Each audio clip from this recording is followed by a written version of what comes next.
Hey everybody, what is happening? Ish back with another Madden Ultimate Team 15 player reviews. Today I'll be looking at the 96 overall legend Shannon Sharpe, upgrading from the 93 Gronkowski. I happened to do this like the day before the 96 Gronk came out when I purchased this just about. So, on one hand I did save pretty much on that Gronk because that thing plummeted like a rock. I ended up selling 160 the day before, it went out. And but I still took a little loss on the Shannon, obviously. That one, when I turn around and flip this one, is going to be taking a hit too.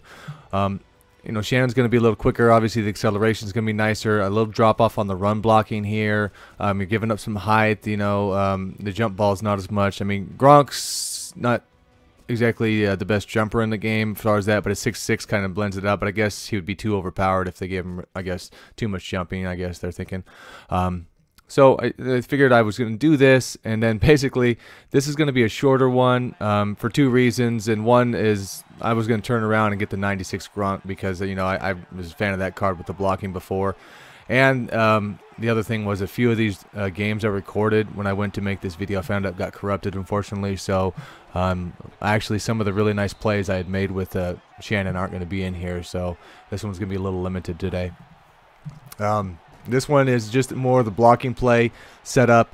Typically, I run that one on that Freddie B screen, and he gets out ahead, and he's actually a decent blocker in there.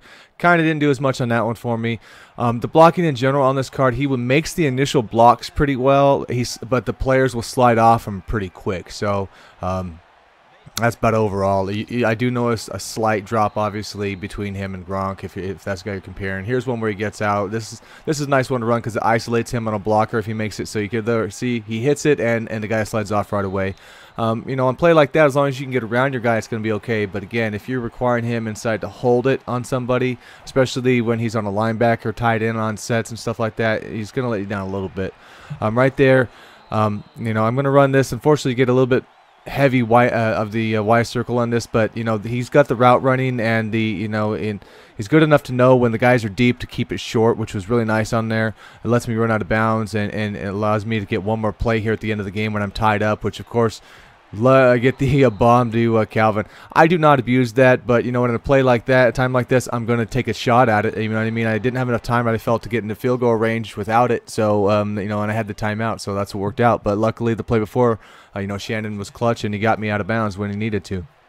And here we go again. Y circle finds the hole in the defense, takes that. And the other thing, again, comparing him to the 93, Sharpe is definitely going to be better after the catch. I mean, without a doubt. I've had him, he'll get hit, he slides off, the agility shows up, there you go, like that, and a spin off that.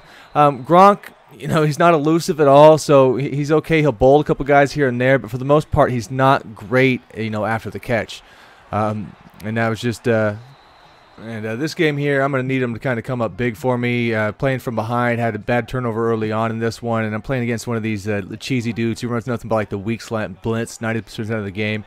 And right there, he splits his seam on it though, and that's one thing again he excels at. Those seam routes right off the line, you run him on a streak. He's very good at that, much better than Gronk was. That's one of the things I think he excels at. Here we go, end of the game here. Now I'm needing a big play on 4th and 7 from him, and for him to hold on, catching traffic. A couple guys hit him, and there we go. So I would say, definitely in the games that I had him and the ones you unfortunately didn't see here, he was clutch whenever I needed a big play, or if it was, red zone, a couple 4th downs I went for, he made the play. He didn't let me down. Right there, unfortunately, fumbles at the end of that when we get the ball back, but, on occasion it's going to, and Gronk fumbled, and same sort of stuff for me, same sort of plays. So, and just like this guy, Clay Matthews, 99 hit power lights you up, you're going to fumble too. So on occasion that will happen, unfortunately, but that was the only one I think in all the games I had where he did drop a ball. But again, sorry, a little heavy on this route, but the beauty of this one, especially for review in there, is it's adjustable. The way he runs that one, I mean, it's the same design every time, but you'll find he's looking for different spots in the zones, wherever coverage is out there. So it's kind of nice to see that he runs a different route on that, a lot of times. It's kind of like an option sort of thing. And here we go again with the seam sort of deal, and I'm going to hit him wide open. He gets coverage, just didn't even see him in there. Must have been a cover 2 type setup. And again, those are where you're really going to be able to take advantage of other teams with him. And we're going to put him out here just again. See the blocking ability. There we go. He makes that first one. That's all I need. And, you know, and let Jamal do the rest pretty much. You know, he is definitely a beast card himself, right? So, again, like I said, I'm going to be bringing out that 96 Gronk here next. I'll put more time and get the video a little bit set up better for that one.